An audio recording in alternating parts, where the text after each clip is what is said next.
If you haven't had the opportunity to come on Wednesday, I would encourage you to come. Come to the Bible study. We have a great time down there, but the youth and kids that have been here have been unbelievable. I think it was 2 Wednesdays ago, we had, I think it was 90 youth and kids. And this past Wednesday, we had 95 just kids, not even youth. We had a bunch of youth too, and then, of course, Wednesday night, it was in Angela's class. Was it 9 salvations in her class alone, including her own son? And it's just incredible to see what God is at work. And 9 Wednesday, and then conversation continued on into Thursday, and we had number 10. So it was incredible to see God's hand at work. Today, we're going to be concluding our look at the life of Joseph, as we've been in his life for quite some time, and I've been out for 2 weeks. But we're going to finish it today in Genesis chapter 45. You can turn there if you'd like in your Bibles. It'll be on the screens, or if you want to use one of the Bibles on the rack, we're going to be on page 38. You can go there. On page 30, I came across something this morning. We were flipping through some music to listen to, and we came across a group that I really, really enjoy. But they are before my time, but I really enjoy them. Does anybody like the Beatles? Anybody? If you don't, I don't care. The Beatles just, obviously they didn't, but somebody for the Beatles just dropped a new album, but it includes a lot of very interesting things. They took the masters, the original masters, and had a new sound man from today remix it. Then they had an original sound man mix it from 1969, the album Let It Be. But then they included what was so fascinating that I listened to a few songs on it this morning, is they included some of their rehearsal tracks. And so you can hear them have conversations about trying to make the songs better. There was one, I can't remember which one it was. It was Let It Be. It was.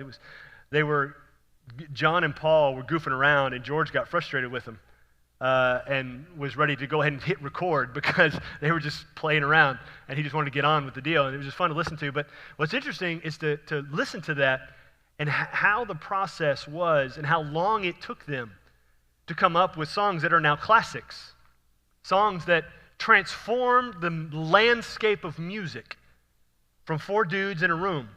They had no idea when they stepped foot in that room what the end result would be or the long-lasting impact it would have.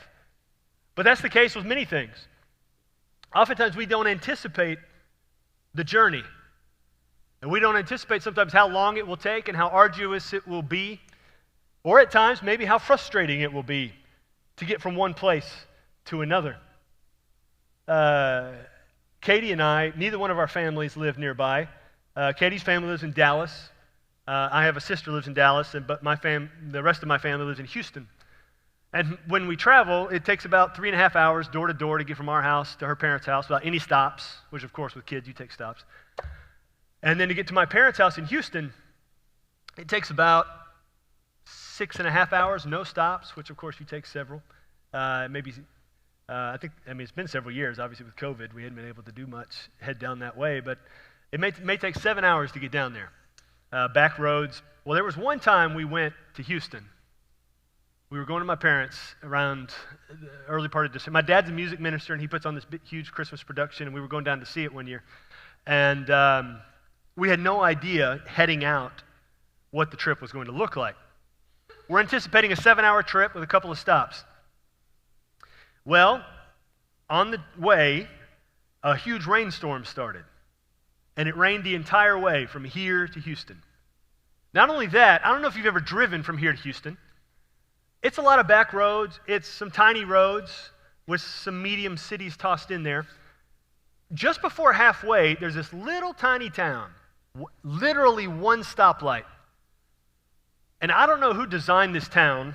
I want to have a conversation with him. Because there are railroad tracks that are perpendicular to every single road in the town. And so we got to about that town, and a train was stopped. And the traffic was backed up in a one-stoplight town. And we spent, no joke, it was something like 45 minutes to an hour with kids desperately needing to go to the bathroom, parents desperately needing to go to the bathroom, waiting for this train to move. I mean, I can remember getting off of the main road and trying to take some of the neighborhood roads to get around, and there's a train everywhere we tried to go. And so we just had to wait it out. And then we get going, and it's still, I mean, it's pouring down rain to the point you can't see, 50 feet in front of you. So you can't go full speed, or you should not go full speed. Just a heads up. And we're trying to go, and other things happened, and more bathroom stops. And then I can remember this moment. We finally stopped at a McDonald's on this side of Houston. My parents live on the other side. And we stopped at McDonald's. We running to the bathroom, maybe got a few snacks, and getting some snacks out of the back. That we're going to use, and I think we ran out of diapers. We had to get diapers out of the back too because it was so long. And I looked at the clock, and at this point we were about an hour from my parents' house. We'd been on the road for 10 hours.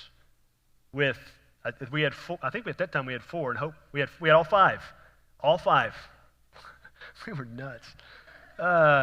Obviously, one was a baby. That must have been the year Ethan was born.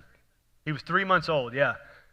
10 hours sitting at that McDonald's thinking, we are never going to get there. This is how we die. On the other side of Houston, at this McDonald's, and we just lose our minds and just combust internally right here. It's just over. And the rain parted at that point, and we made it to my parents' house. Obviously, it ended up being 11 hours instead of the anticipated 7, and we thought that was on the high end. But we never thought we were going to get there because we set out thinking it was going to be one thing, and then it was something completely different, which was the case of Joseph's life. He started his journey in Genesis chapter 37 with visions from God about greatness, about people bowing down to him. And then it didn't quite turn out like he thought it would. His brothers betrayed him and sold him into slavery. Being sold into slavery, he went down to Egypt, and it was assumed, being sold into slavery, he would be killed as a slave. That was the assumption his brothers made when they sold him, is let's let the new slave drivers kill him and not us. And so he goes down there as a slave to Egypt, and then he's falsely accused of a crime and thrown into prison and forgotten about, sitting in prison, rotting in prison. But then, having been in prison for some time, God raises him up and pulls him out of prison and puts him second in command of all of Egypt, which at the time was the most powerful nation on the planet. So Joseph went from family betrayal to slave to prisoner to now second in charge of all of Egypt in the course of quite a few years. And as he's in charge of Egypt, God had given him this phenomenal wisdom, and he advised Pharaoh, and so Pharaoh gave him this job of being second in command and gathering in crops because there was a coming famine. And so when the famine finally hit, and Joseph was in charge of distributing all the stuff they had collected, the famine hit his family as well, even though he hadn't seen them in decades. And so they came down to Egypt to buy food, assuming now that Joseph had died, that he had been killed. They'd betrayed him and that Joseph had died and been killed. It's been 22 years since Joseph was sold into slavery. He was sold when he was 17. He's 39 now. His brothers walk in. He instantly recognizes them. Because being from the area they were from, they looked pretty much the same. I mean, they looked a little older, maybe a little more gray hair, but they had longer hair. They had beards. Joseph, though, being an official in Egypt, he would have had his whole head shaved. No beard, no hair. He would have just been completely bald on his head. And so they had no idea who he was. They saw him last time when he was 17. Now he's 39. And if nobody told you, you look different from 39 from when you're 17. But not only that, he's got no hair, so they have no idea this is their brother. But Joseph knows who they are. And he speaks in anger to them because he was betrayed, and he's been holding this in for 22 years. And he makes some wild accusations about them that in actuality would have resulted in their execution. But instead of executing them, he keeps one of them in jail and sends the rest home. And says, if you're telling the truth about who you guys really are, I want you to bring your last brother, who was Joseph's full brother. They had the same mom. None of the other brothers did, but they had the same mom, and Joseph hadn't seen him in 22 years. He was 7 when Joseph was sold into slavery. Now he's 29. Joseph said, bring your last brother back just to just so I know you're telling the truth about your story. And then I'll let this other guy out of jail. And so they go back, run out of food, come back to Joseph, bring their last brother, Benjamin, with them. And they show up. Joseph releases the one brother he had in jail, out of jail, has a meal with the guys, and then he has his assistant hide something that was his in one of the brothers' bags. So when they leave, Joseph sends his assistant after them and says, one of you guys stole something. And they said, no, we didn't. Whoever stole it, may they die. We're absolutely confident none of us have it. So they go through everybody's bag, and finally, the youngest brother, Joseph's 100% blood brother, has the cup, that's what it was, in his bag. So they come back. Joseph's brother Judah, the fourth-born son, stands up and says, let him go. I will die in his place. I will be your slave in his place. Don't take him. Don't take me instead. And why that was such a big deal was Joseph knows, because he knows his brothers, and he was there when it happened. It was Judah's idea to sell Joseph into slavery. Judah's idea to get rid of his brother into slavery and let the Egyptians kill him. And now Judah, somewhere along that 22-year span, has had a change of heart, and he's a completely different man. And he stands up and says, I will sacrifice myself for my brother. Whereas before, he wanted his brother sold into slavery. And so at this moment, Joseph hears the words of Judah, who wants to sacrifice himself for Benjamin. And that's where we get in Genesis chapter 45. Joseph now, having been through this entire journey that did not go the way he thought it would go, we walk into verse 1 of chapter 45, having just heard Judah's declaration. Then Joseph could not control himself before all those who stood by him. He cried, make everyone go out from me. So no one stayed with him when Joseph made himself known to his brothers. And he wept aloud, so that the Egyptians heard it, and the household of Pharaoh heard it. And Joseph said to his brothers, I am Joseph. Is my father still alive? But his brothers could not answer him, for they were dismayed at his presence. His brothers are shocked out of their mind right now. They had thought for 22 years that Joseph had been dead. And now this man who had been trying to kill them says, I'm Joseph. Is our father still alive? And his brothers don't say anything. They're frozen. Like, they're just, wait. Joseph? Like, Joseph, dead Joseph, 22 years ago, dead. Why don't you turn a little bit? Joseph. I don't understand. Joseph. And so they're very confused at this moment, but they're very afraid. Because they remember how this man spoke to them, how this man kept one of their brothers in prison, how this man wanted to kill them, how this man just a few moments before had threatened to kill Benjamin, throw him into prison and allow him to rot and die. And so now they're trying to figure this out, like, how is this possible? But if this is really Joseph, what is he going to do to us? This man has all the power of Egypt at his disposal. What is he going to do to us now that he has us under his thumb? He can do whatever he wants here. What is going to happen? Look at verse 4. Joseph said to his brothers, come near to me, please. And they came near. And he said, I am your brother Joseph, whom you sold into slavery, or whom you sold into Egypt. And now, do not be distressed or angry with yourselves because you sold me here. For God sent me before you to preserve life. Now, I read those two verses, and my thought is, if Joseph is trying to calm them down about their betrayal, why does he mention it twice in those two verses? I am Joseph, who you sold into slavery. Don't be distressed or angry with yourselves because you sold me here. God had a purpose in it. God sent me here to do something. But Joseph brings it up twice there. That probably caused quite a bit of anxiety in there. But he's quick to tell them. He's quick to tell them how God used his seemingly unfair circumstances to bring about great salvation to not just them, but to thousands, hundreds of thousands of people. You see, humanly speaking, Joseph had been betrayed. There was great betrayal in his past. But God still had a plan for his future. And Joseph is confessing to his brothers that he now sees God's movement throughout his life and throughout all those difficulties, the betrayal, the slavery, the false accusation, the being left to rot in prison. He's saying, I see God's hand in all of it. I see God working there. I see God's movement throughout my life. The things that he quite possibly resented, God was working through to bring him to this moment. You see, a lot of times, if we spend too much time looking at our past, at things we resent, at problems that came up, they may have been problems we caused ourselves, or they may have been things like Joseph that other people did to us. And if we spend so much time looking at that stuff, looking at what's behind us, we won't see the God's hope-filled future that he has designed for us. If all we're seeing is the stuff that makes us angry and makes us offended and makes bitterness well up within us, we're not seeing what God has set right in front of us. So we need to look to God's future, not your past.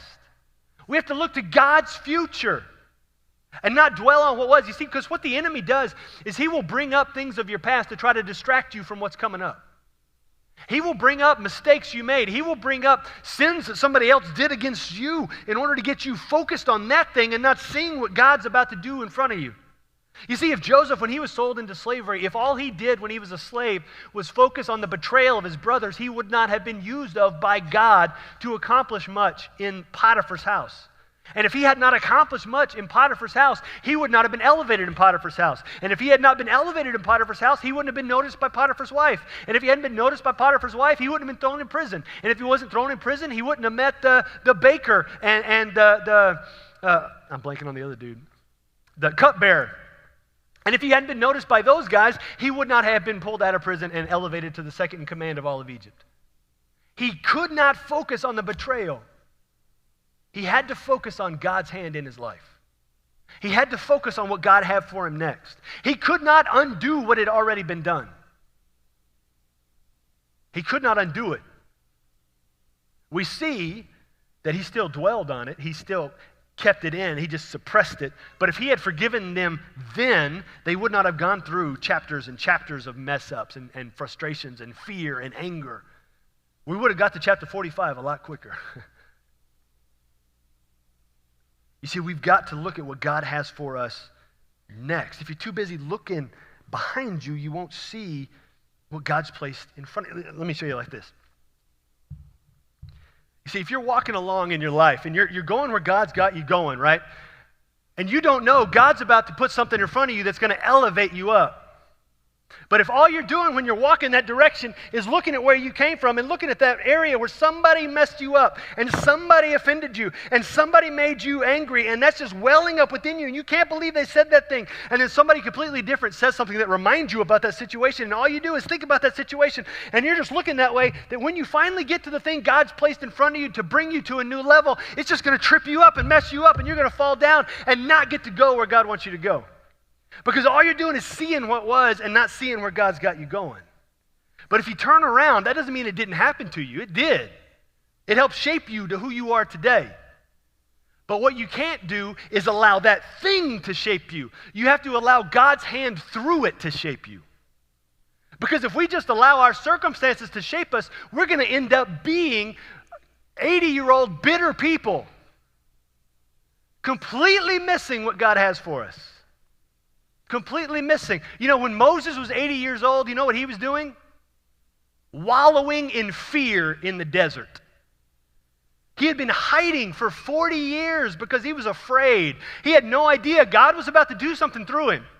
And then when God came to him and said, I've got something for you to do and it's so fantastic, what did Moses do? He argued with God. I mean, it's just... If God showed up on your way home in the form of a burning bush and you had a physical conversation with him, are you going to say, yeah, I'm not going to do that? And you had never heard God's voice before in your life. And then you know it's God speaking. God says, take your shoes off. You're standing on holy ground. You take your shoes off. You bow down. You're like, this is God. And then he says, yeah, I want you to go and free the hundreds of thousands, the million Israelites who are in slavery. Yeah, I'm not doing that, God. Mm-mm. Nope. Nope. I'm not going back there. No. You know what happened there? I am not going back to what was. And God had great patience and walked him through all of his excuses. And then finally it says God was mad at him. He said, no, you're doing it. You don't even have to say anything. I send in your brother. He'll talk for you, you coward. He didn't say that. That's a Josh interpretation. That's what I would have said. But Moses finally went and did, and he saw the greatness of God.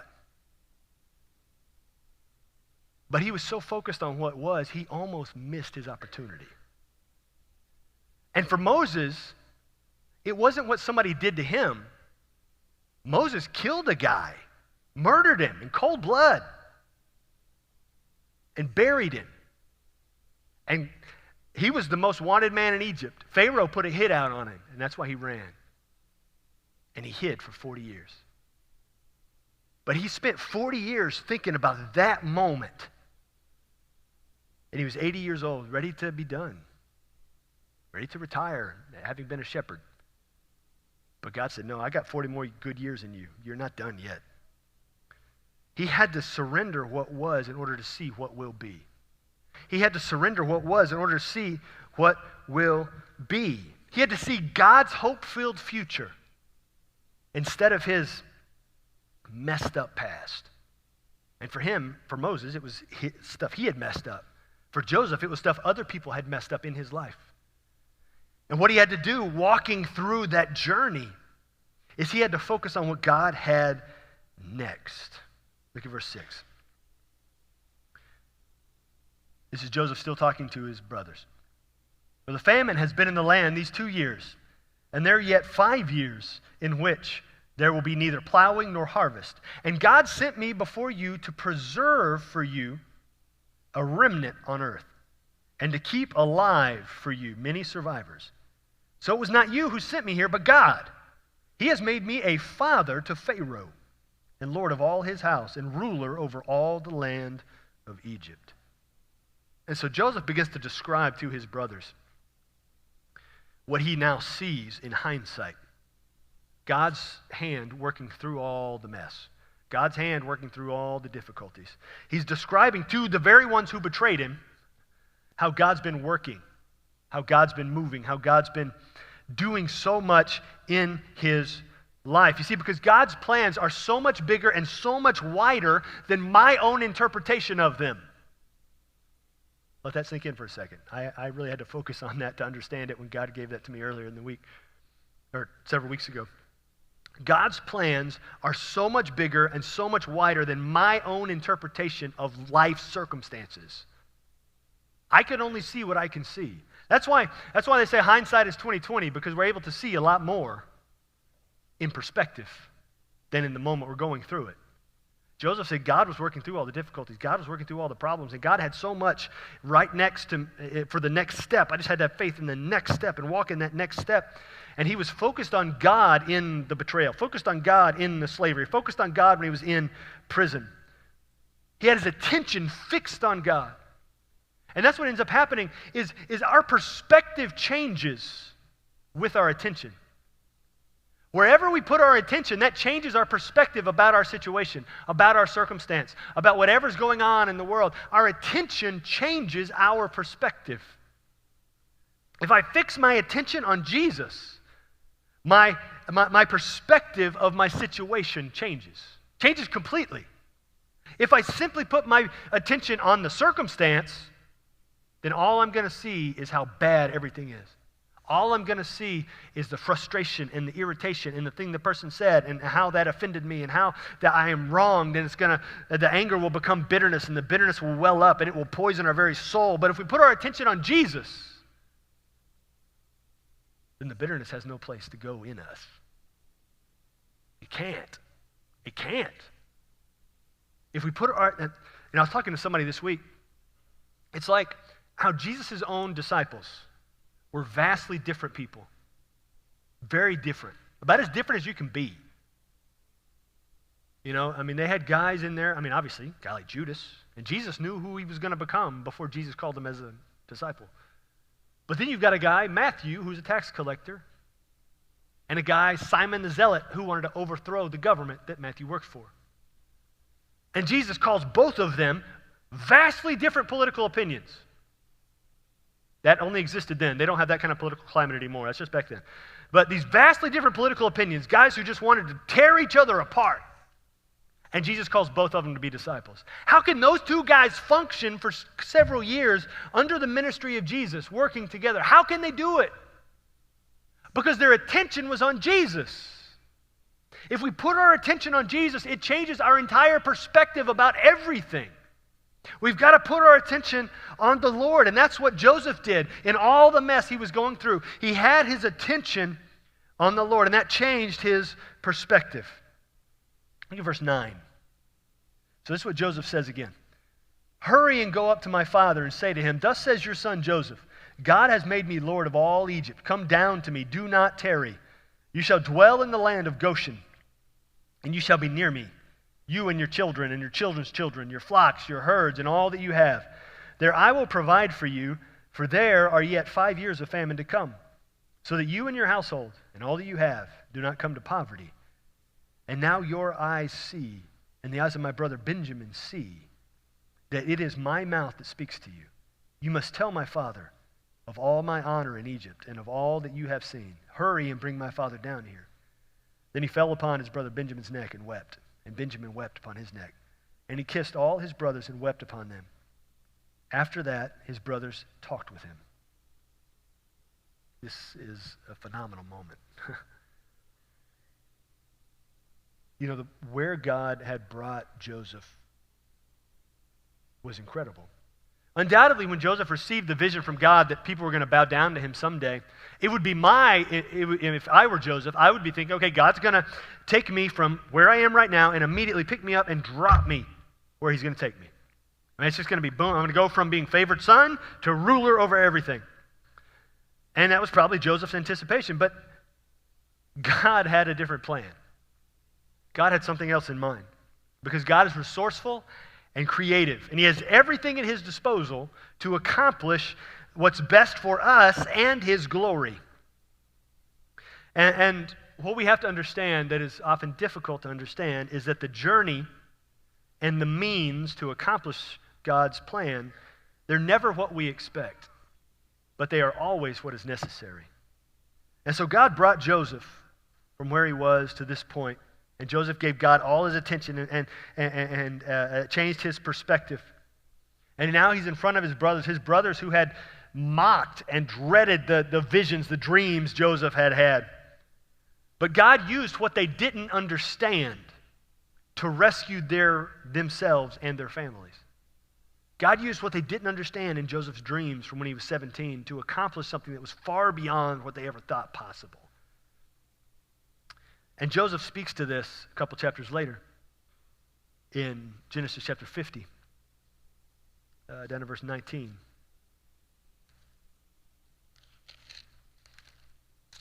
The same fear is welled up within them that Joseph is going to strike back at them again. And Joseph responds with these words, Genesis 50, verse 19. Joseph said to them, do not fear, for am I in the place of God? As for you, you meant evil against me, but God meant it for good, to bring it about that many people should be kept alive as they are today. So do not fear. I will provide for you and your little ones.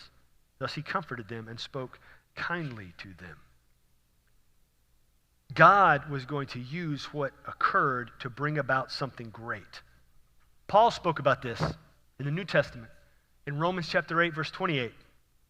We know that for those who love God, all things work together for good, for those who are called according to his purpose. All things work together for good for those who are called according to his purpose. Y'all ever heard that verse? Anybody ever heard that verse?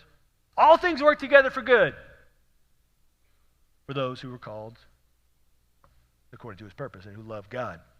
And now you might be in the middle of a situation at some point in your life, and that verse might flash through your mind, or you might have somebody say that to you. Just remember, all things work together for good. And just a heads up, if something bad happens to somebody, don't throw that verse in their face. Just remember, all things work together for good. They do, But that's probably not the time. That's not the most, they just want your presence, you know? I mean, it's Job and his friends. They just be there for them in the moment. But all things work together for good for those who love God and are called according to his purpose. And you might be in that moment, whatever the situation, and you might say, well, I don't see it. I don't see how this is going to work together for good. I don't see it. I just don't. I mean, this is happening. This person did this thing, or I did this thing, and this has occurred, and now we're here, and I don't see how this can work together for good. Joseph may have had those same thoughts, possibly, when he was betrayed and being walked with his hands behind him through the desert to go be sold as a slave in Egypt.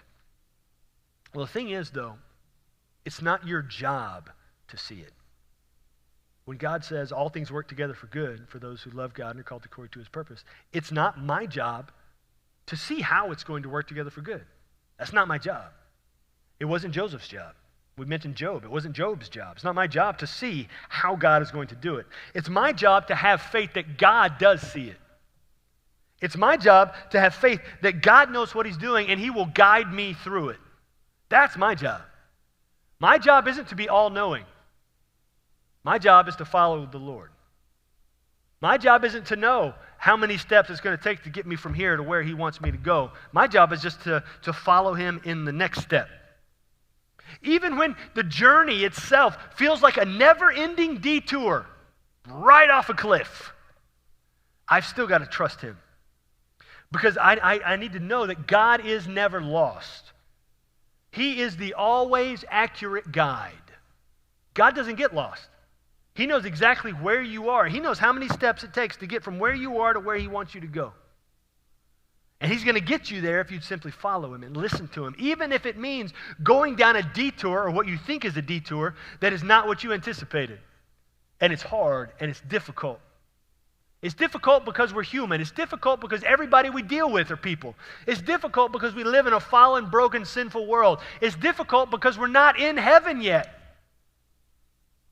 But if we follow Jesus, the one who knows where we're going, he will get us there.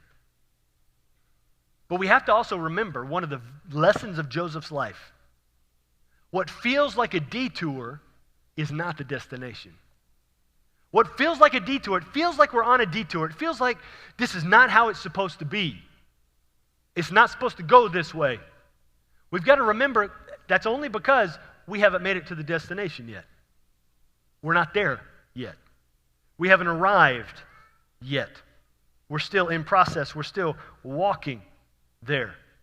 For Joseph, it was a 22-year journey to get there. It may have felt like a detour, being told by God, you're going to rule over a lot of people, and they're going to bow down to you, even your own family, and then go from that to betrayal, to slavery, to prison. But God was still working. God was still moving. God was in the midst of it. You see, we may feel like we're not at the destination yet, because we're not. We may feel like we're on a detour away from where we're supposed to be.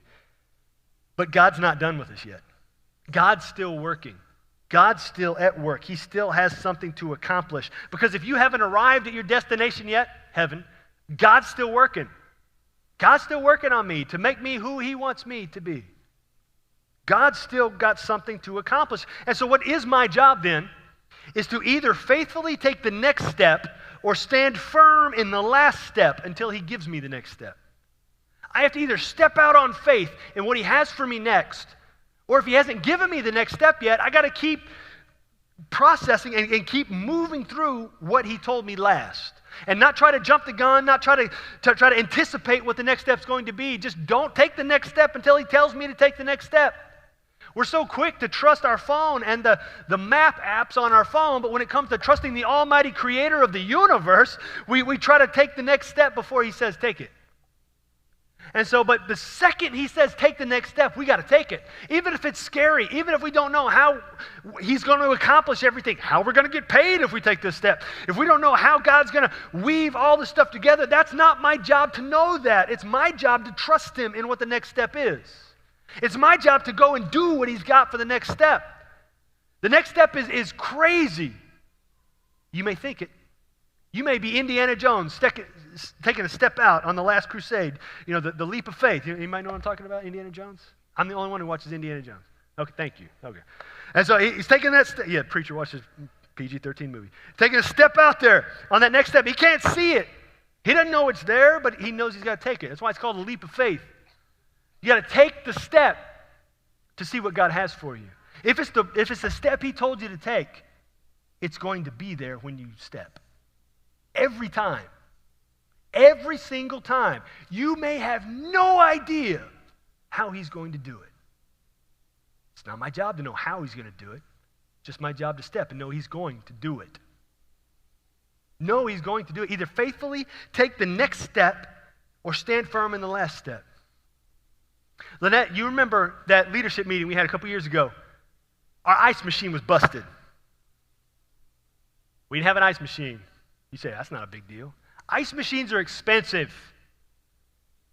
And God has been financially incredibly gracious to our church over the last couple years, over the entire lifetime of the church. But we've got more money in the bank right now than we've had in some time. But at the time, we did not. We did not have enough money to pay for an ice machine and the electric bill. We did not have enough money for that. And I remember having that leadership meeting, and we were like, we don't have any ice, and we use the ice for all the ministries that we do. I mean, when we feed people at the time, feed people on Wednesday nights. How are we going to feed? They need ice for their drinks, and we can go buy ice, but that ends up being more expensive in the long run. We can go and do this, but what are we going to do? And Lynette spoke up in that meeting, says, "Stop. Are we going to trust God or not? Does God want us to do something and minister to people or not?" Nobody was going to speak against that. We said, absolutely. And so Lynette said, we need to step out on faith and buy that ice machine.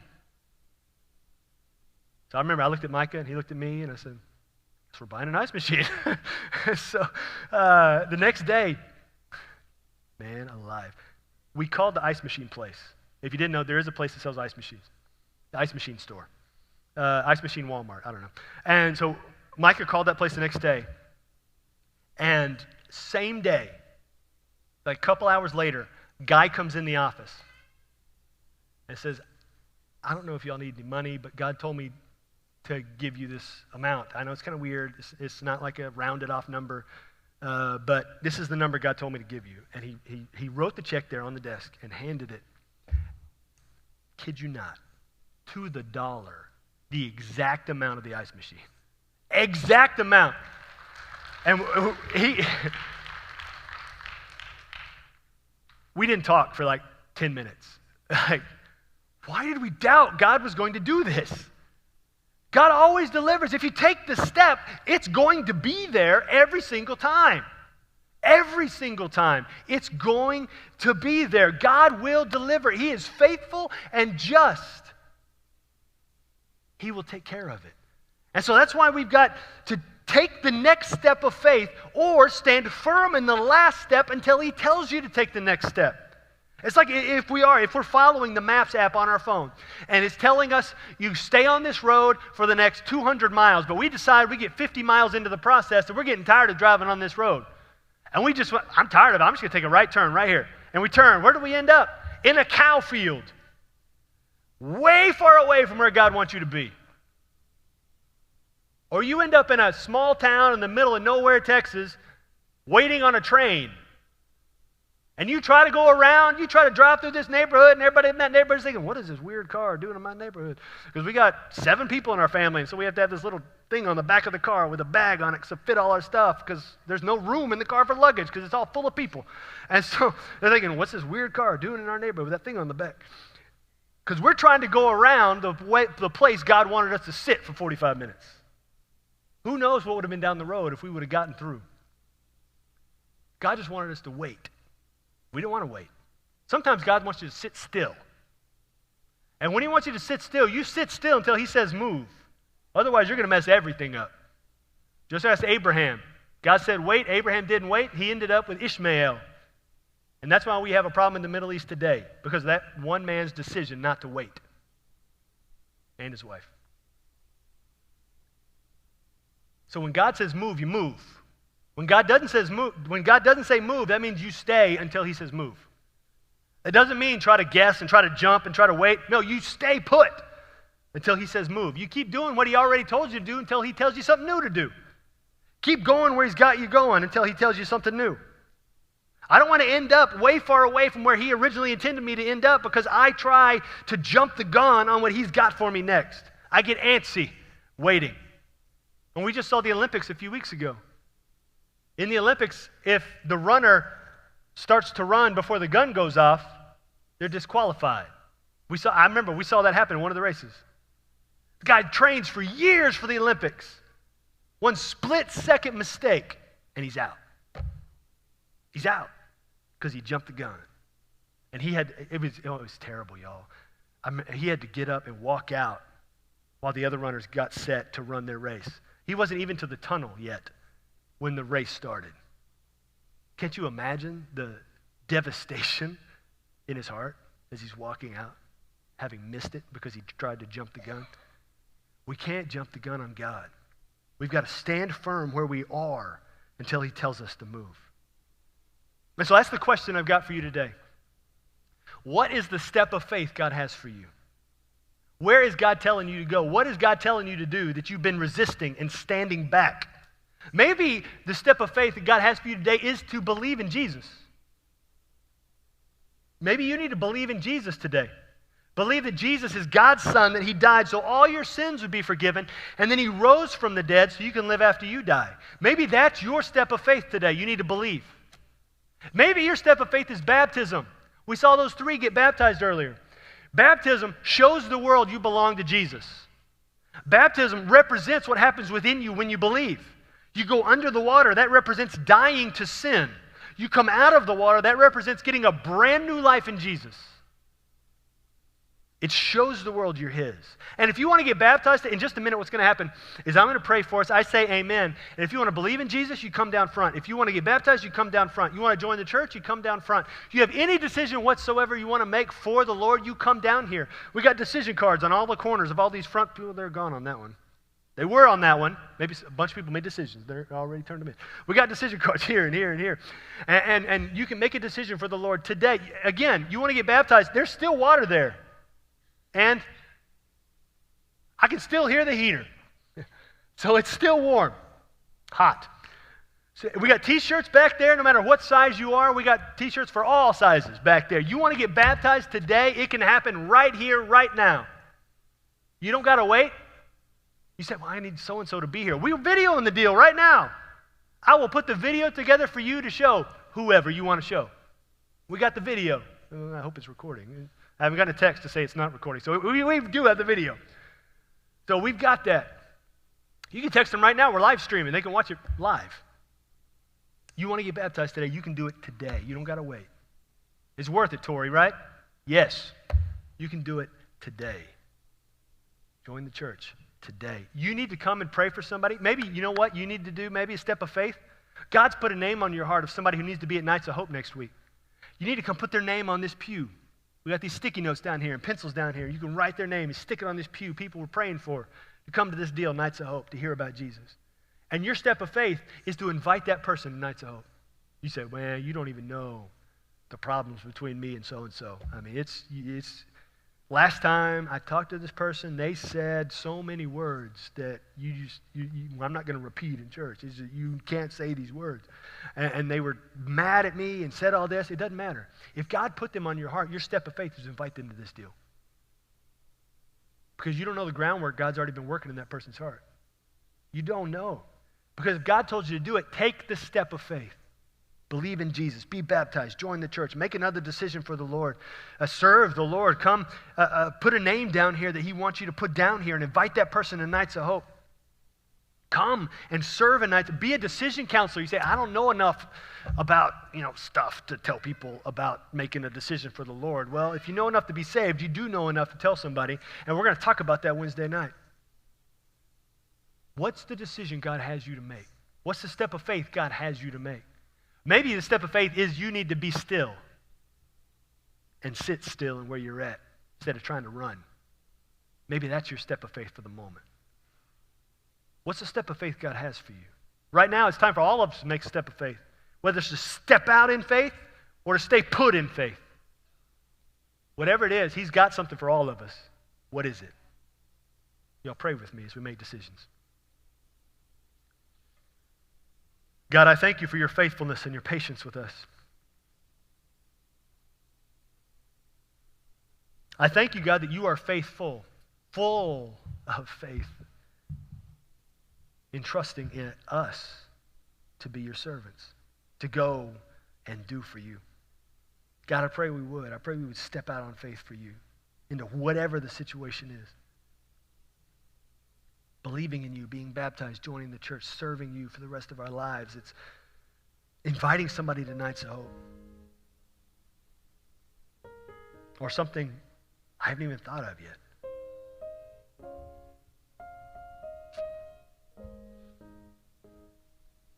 God, I pray that everyone in the room, everyone watching online, somebody watching this later on, listening to the podcast, that we would know what it is you have for us. And we would step in faith. Step out in faith or stand firm in faith. But be prepared for whatever you have for us. Help us to be faithful just as you are. To follow you in faith. Stepping out, standing firm. God, I pray we would. We would be who you desire us to be. And make that decision here and now to follow you in everything. God, I thank you. In your name I pray. Amen.